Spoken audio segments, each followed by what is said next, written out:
Tchau, rico mortal! Olha onde o Rufus está hoje. Isso aqui não é um quadro, eu realmente estou em Veneza, na Itália. Para quem não acompanha nas outras redes sociais, tirei aí 2 semaninhas de férias com a minha família para dar um rolê pela Europa, principalmente na Itália. Já visitamos várias cidades e estou mostrando tudo lá. E essa viagem está sendo sensacional, trouxe toda a minha família. Enfim, temos que aproveitar aquilo que os investimentos podem nos proporcionar, a verdadeira liberdade financeira. Mas o assunto do vídeo de hoje não é esse. Eu tô aqui na Itália, mas todo o meu time da Cinco Invest continua trabalhando. E agora a gente chegou no final de 2024. Mais um ano que se passa, um ano bem conturbado no mercado financeiro e as notícias não estão muito boas. Será que isso é uma grande oportunidade de investimento ou realmente as coisas tendem a piorar? Para nos ajudar com isso, eu resolvi chamar aqui o Gabriel Bassotto, nosso analista-chefe do Simpla Club, nossa casa de recomendações de investimentos, para dar um panorama geral de tudo que aconteceu esse ano e algumas expectativas que nós temos para 2025. Então, enquanto eu continuo curtindo aqui o restinho dessa minha viagem sensacional, eu quero que você fique aí agora com o Gabriel Bassotto, com a nossa retrospectiva de 2024. E ó, quero pedir vocês para elogiar bastante ele nesse vídeo aqui, para ele aparecer mais vezes no nosso canal.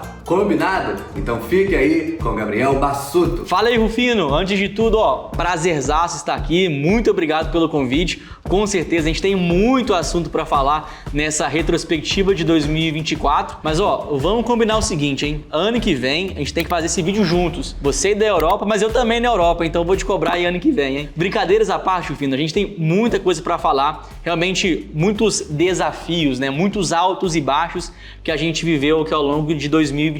Mas também deixa eu aproveitar e me apresentar. Eu sou aqui o Gabriel Bassotto, eu sou analista-chefe do Simpla Club. Então aqui vamos começar com uma leve introdução, porque, pessoal, eu com toda a experiência que eu já acumulei analisando centenas de empresas do Brasil e também de fora, a gente sempre vê alguns padrões acontecendo e se repetindo com certa frequência. É muito comum que gestores, presidentes de empresas, quando fazem algum erro ali ao longo do ano, costumam depois se justificar na primeira coletiva que eles dão depois, falando que esse foi um ano desafiador. Essa palavra é repetida várias vezes no mercado financeiro. Mas olha, eu vou te falar a verdade, esse ano foi realmente desafiador, porque a gente viveu muitos eventos que inclusive eram totalmente imprevisíveis, mas que acabaram produzindo um resultado que a gente nem imaginava antes. A gente começou o ano de uma forma e termina o ano de uma forma totalmente diferente do que a gente poderia imaginar. Até aproveitando, começando na verdade antes de 2024, mas voltando para novembro e dezembro de 2023, porque a gente viu alguma coisa bem curiosa acontecer no ano passado. A bolsa ficou de janeiro a outubro do ano passado numa chatice danada.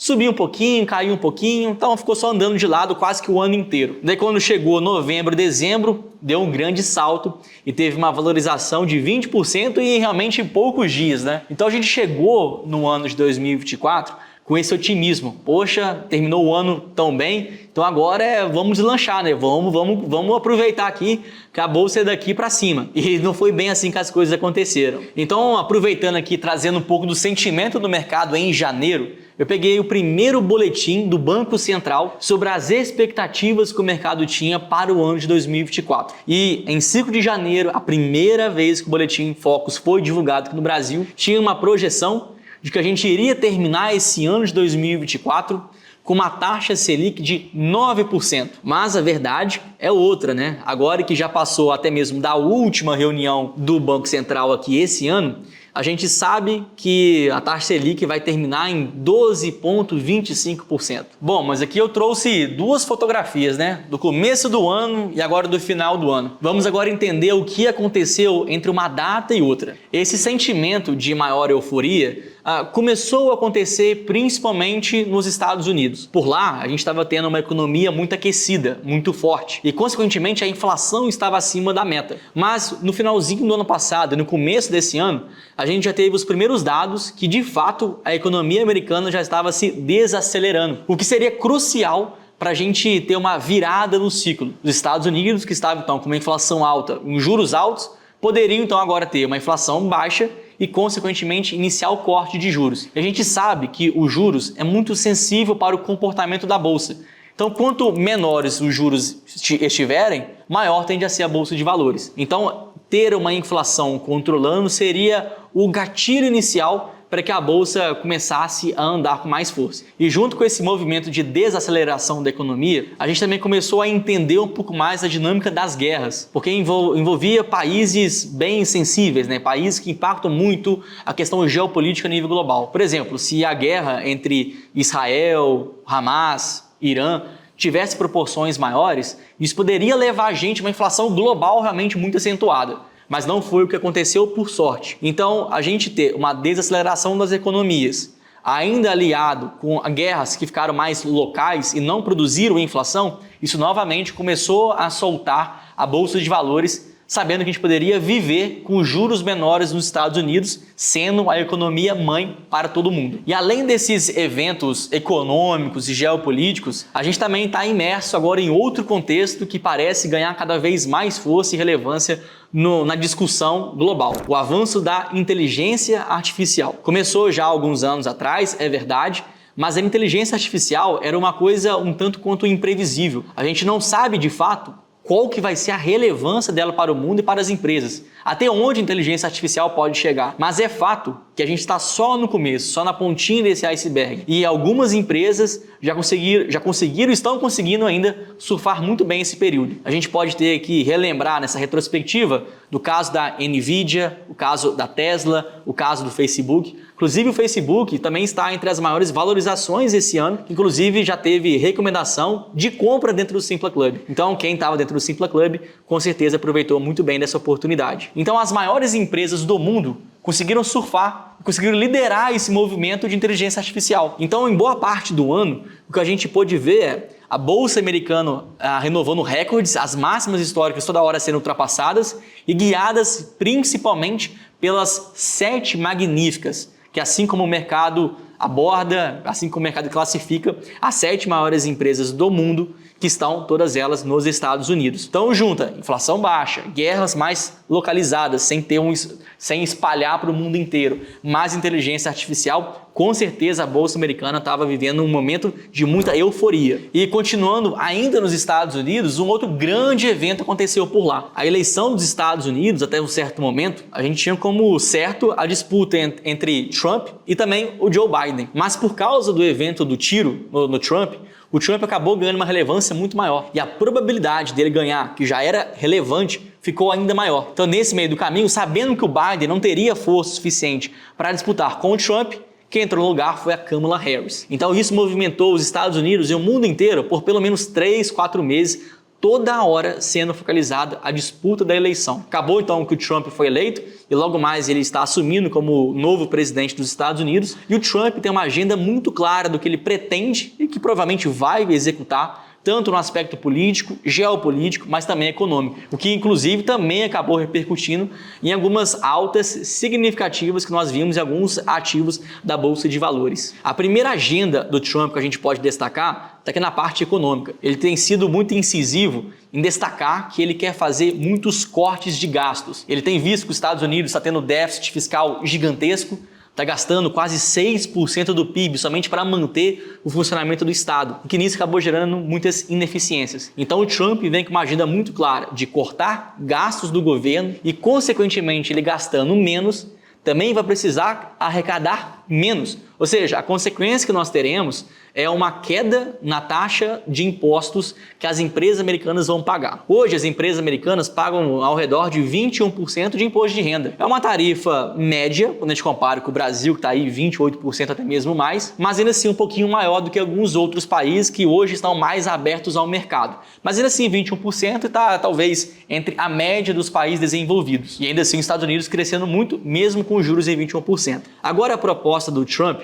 é reduzir de 21% para 15% os impostos corporativos. Ou seja, aquelas empresas, as americanas, que já são super eficientes, produtivas, já são as maiores do mundo nas suas áreas, vão ser ainda mais eficientes, mais produtivas, porque vai sobrar mais dinheiro para elas. Pensa que se elas já são lucrativas agora, com esse tanto de imposto, reduzindo o imposto de forma significativa, vai fazer com que elas consigam investir ainda mais em tecnologia, ganhando cada vez mais produtividade e eficiência. Ou seja, os investidores olharam isso e vem agora uma grande perspectiva para que essa economia americana continue crescendo cada vez mais e ganhando cada vez mais vantagens competitivas em relação ao restante do mundo. E daí, a bolsa americana, que já estava forte, batendo nas máximas históricas, continuou renovando esse sentimento de euforia. Tem um dado bem curioso. A bolsa americana não caía 2% em um único dia por mais de um ano. Parecia loucura, mas era difícil de ver a bolsa americana caindo. Enquanto todo mundo às vezes caía, a bolsa de valores 1, 2%,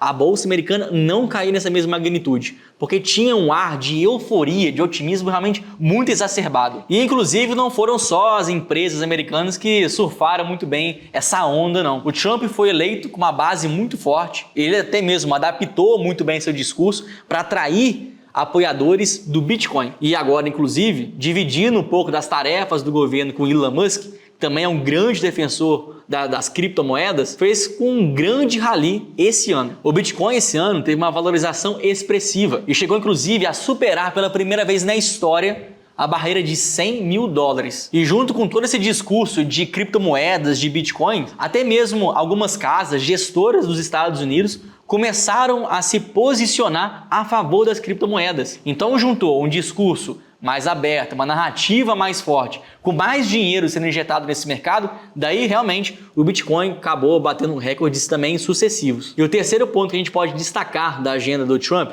se refere à forma com que ele está querendo lidar com outros países, principalmente a China. Ele tem uma política muito clara de taxação. Ele quer diminuir os impostos nos Estados Unidos, mas ele quer taxar tudo que vem de fora, principalmente da China. Então toda essa dinâmica nova de queda de impostos, aumento de taxação nas importações, tudo isso acabou refletindo bastante na dinâmica do dólar. O dólar acabou tendo uma valorização em relação às outras moedas, comparando com o euro, comparando com a moeda japonesa, chinesa, enfim, com a grande cesta de moedas, o dólar acabou se sobressaindo. Com o real, então, a gente nem se fala. A gente vai voltar a falar um pouco mais disso logo mais, mas para entender que a política do Trump também já levou naturalmente a uma valorização do dólar. Mas sobre o dólar a gente vai continuar, a gente vai linkar isso com a parte do Brasil logo mais. Ou seja, todos os assuntos que a gente acabou de levantar aqui, que envolveram os Estados Unidos, foram notícias positivas para o mercado financeiro. E é por isso, então, que a Bolsa de Valores por lá teve uma valorização realmente expressiva, superando 20%, 25% somente nesse ano. Mas essa mesma história não se repete em outros países. Então, o Brasil, a gente vai começar a enxergar alguma volatilidade bem chatinha acontecendo. Porque aqui a gente teve algumas notícias boas, a queda nos juros americanos foi positivo para o Brasil e quando isso acontecia, a bolsa subia um pouquinho, mas outros desafios para o Brasil foram presentes. Por isso a gente termina o ano de 2024 com muito otimismo nos Estados Unidos, mas no Brasil a história não é bem a mesma. Isso porque, ainda falando do Brasil, mas do lado de fora, a gente vê que o principal parceiro econômico do Brasil, a China, vive uma grande crise imobiliária principalmente. A gente pode fazer uma analogia aqui. O mercado imobiliário está para a China, assim como o agronegócio está para o Brasil. E o mercado imobiliário por lá atravessa uma fase realmente muito perigosa. A gente vê as principais construtoras muito próximas de pedir falência. A gente vê os custos de vida dos chineses cada vez mais altos. Isso reduz bastante a demanda que os chineses estão tendo por novos empreendimentos. Então você imagina, são vários e vários prédios sendo construídos, cogitando e pensando que os chineses vão continuar enriquecendo e crescendo a população. Mas agora a população chinesa está, ao invés de crescer, está decaindo, assim como eles estão tendo uma renda muito mais comprometida, porque o custo de vida subiu muito. Então o resultado disso é vários prédios, várias cidades, inclusive, que foram construídas, mas que não tem habitante para comprar, não tem demanda suficiente. Ou seja, gastaram muito dinheiro e não conseguiram vender. Isso acabou produzindo então uma grande crise imobiliária chinesa e que acabou tendo muitos impactos no Brasil. Porque para construir prédios a gente precisa de aço. E aço a China precisa de comprar ferro. Ela compra ferro do Brasil. A Vale é uma das principais empresas que exportam minério de ferro para a China. Então se eles estão comprando menos, o preço do minério cai, assim como o volume de vendas também cai. Ou seja, no Brasil, uma das principais empresas que nós temos na Bolsa acabou não tendo uma performance muito boa esse ano por causa da China. Então isso também acabou puxando a nossa Bolsa de Valores para baixo. Mas não só a China. O Brasil também acabou enfrentando vários desafios que são bem relevantes. Lembra, agora há pouco, que eu falei que as medidas, que a agenda do Trump já favoreciam o dólar mais alto?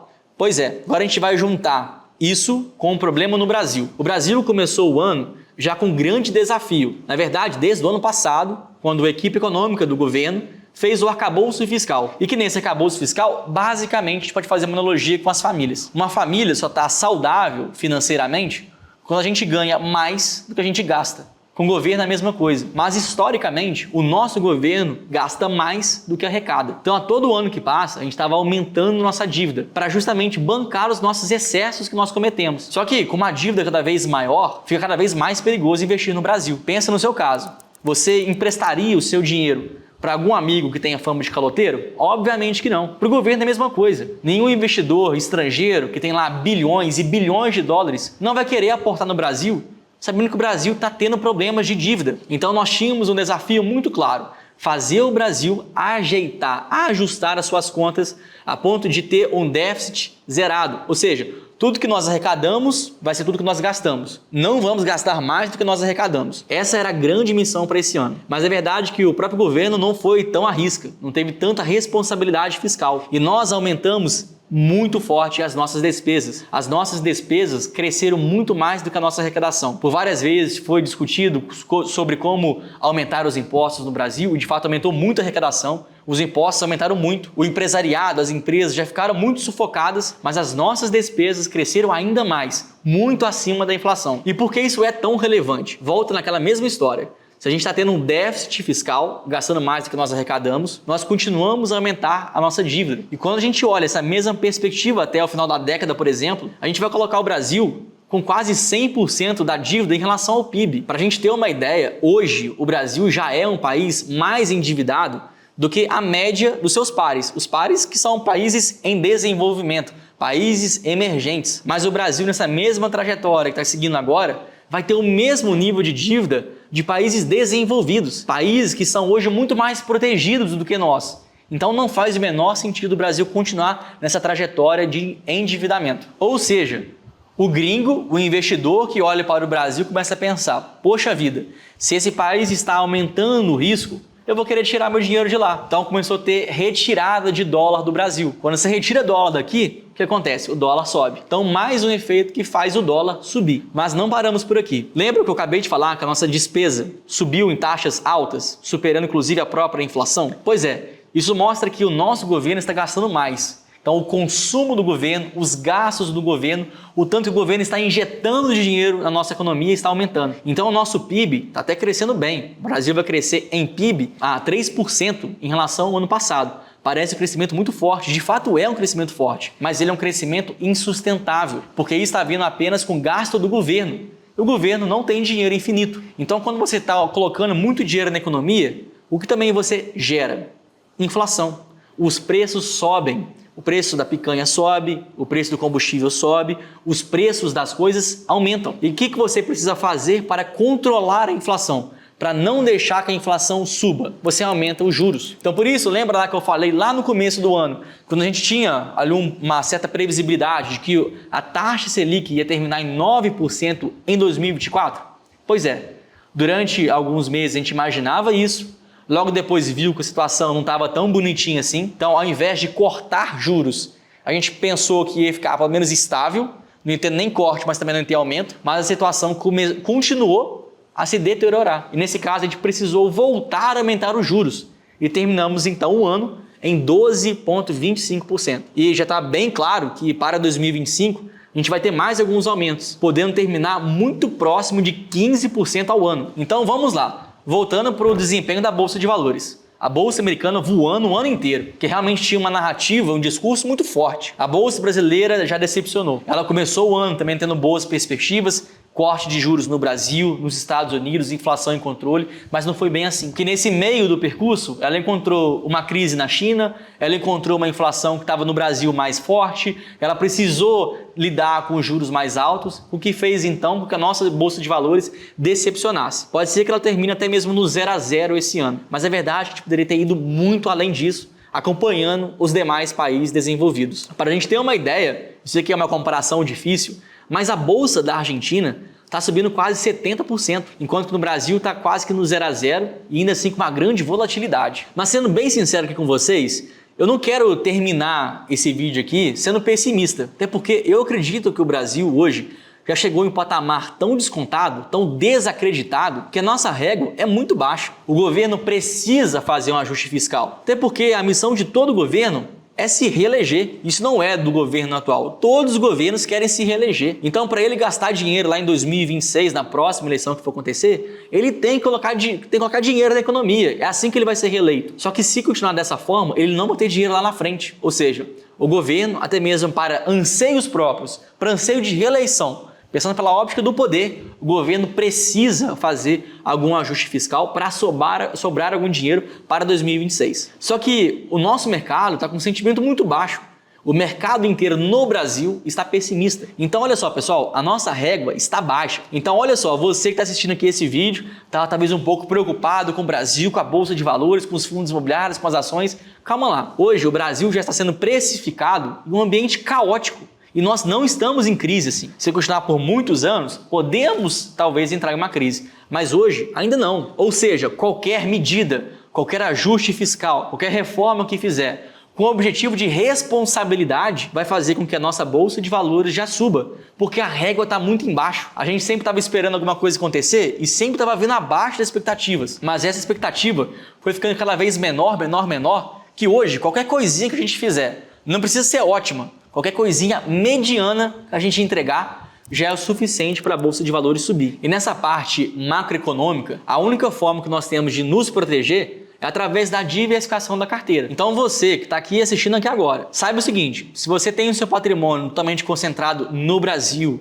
ou só em ações, ou só em fundos imobiliários, essa não é a melhor forma de você investir. A melhor forma para você reduzir os riscos que são incontroláveis. Nós não temos como controlar a geopolítica, a economia, a inflação. Nós não temos poder sobre isso, mas nós temos como nos proteger disso, que é através da diversificação. Então monte uma carteira que seja diversificada. Tem ações no Brasil, tenha fundos imobiliários sim, mas também tenha renda fixa, também vista no exterior. Porque se uma coisa cair, a outra coisa deve subir. Por mais que o dólar saia de R$6 e volte para R$5 e os seus investimentos no exterior tenham uma leve volta, regressão, uma queda, essa mesma queda por causa do dólar vai fazer com que a Bolsa de Valores no Brasil suba. Ou seja, isso é o poder da diversificação. Por mais que uma ou outra esteja em queda, a outra sempre vai compensar com uma alta. E assim você reduz os extremos da sua carteira. Então, diversifique o seu patrimônio. Inclusive, dentro do Simpla Club, nós temos nossa carteira recomendada. Basta você preencher algumas perguntas para você entender qual que é o seu perfil de investidor, quais são os seus objetivos, e assim você ter uma carteira pronta para o seu perfil, já com toda essa macro-alocação, diversificação e balanceamento, já pronta para você investir com muito mais segurança. Mas além disso tudo, como eu até mesmo falei que nós não temos controle sobre geopolítica, economia, inflação, por outro lado, nós temos controle sobre as empresas. A gente pode escolher onde investir. Então é o que eu digo, eu tenho reforçado isso muito para os nossos assinantes. Por mais que a economia no Brasil não esteja no seu melhor momento, as empresas estão. E a gente sabe muito bem que quando o lucro das empresas sobe, aumenta, o preço das suas ações também aumenta. E o que nós temos visto aqui nesse ano é um grau de qualidade das empresas brasileiras que poucas vezes foi tão realmente vista. Inclusive, teve um estudo do Itaú que mostrou que nesse ano, nesse último trimestre em que os resultados foram divulgados, 78% das nossas empresas aumentaram o lucro. Isso acaba refletindo em mais eficiência, mais produtividade, mais investimentos. Então, olha que legal. Apesar da economia brasileira não estar na sua melhor fase, as empresas estão muito saudáveis. Estão crescendo, estão aumentando o lucro, estão com endividamento baixo e estão muito preparados para surfar a próxima fase de crescimento. Então, por mais que a Bolsa de Valores tenha decepcionado a gente um pouco em 2024, nós sabemos que nós estamos investindo em empresas boas, de qualidade, com bons fundamentos e que basta um leve ajuste na nossa economia para a Bolsa disparar. Então, o recado final é esse: sempre diversifique o seu patrimônio, tenha um bom balanceamento entre as classes de investimento e escolha boas empresas. É isso que nós entregamos dentro do Simpla. Nós temos hoje uma carteira recomendada pronta para você investir em todas as classes. Nós ainda temos os nossos rankings de investimento para você justamente tomar as melhores decisões, investindo nos melhores ativos. Porque assim que nós consertarmos essa parte mais cíclica, essa parte mais macroeconômica, a gente sabe que as nossas empresas estão prontas para o próximo ciclo de crescimento. E com base nisso tudo, eu espero voltar aqui ano que vem, na retrospectiva de 2025, trazendo notícias boas. Eu espero que assim isso vai acontecer. Então eu agradeço muito pela presença aqui de vocês. Eu espero que vocês tenham gostado desse vídeo, tenham entendido até mesmo as conexões em cada um dos eventos e tenham terminado ainda esse vídeo com um certo conforto, saindo desse ambiente talvez um pouco preocupante na bolsa, mas entendendo que nós, pelo menos as empresas, estão fazendo o correto. Então esse vídeo foi mais para te contextualizar de tudo que está acontecendo no mundo, que aconteceu ao longo desse ano, mas ao mesmo tempo para te tranquilizar, sabendo que nós estamos no caminho certo, fazendo boas decisões de investimento. Então agradeço e espero você na próxima. Valeu!